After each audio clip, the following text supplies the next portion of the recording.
На 33-м году в зоне боевых действий трагически погиб украинский актер театра и кино Юрий Филипенко. О его смерти сообщила в социальных сетях супруга артиста. Юрий родился 8 мая 1993 года в Запорожье. Он окончил Киевский национальный университет театра, кино и телевидения имени Ивана Карпенко-Карова. В разное время работал в Киевском академическом драматическом театре на Подоле, а также был участником театростудии «Стигма».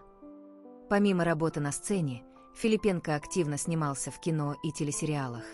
Зрителям он запомнился по ролям в таких проектах, как «Личное дело», «Отдел 44», «Что делает твоя жена», «Ангелина», «Замок на песке», «Возвращение Мухтара» и других.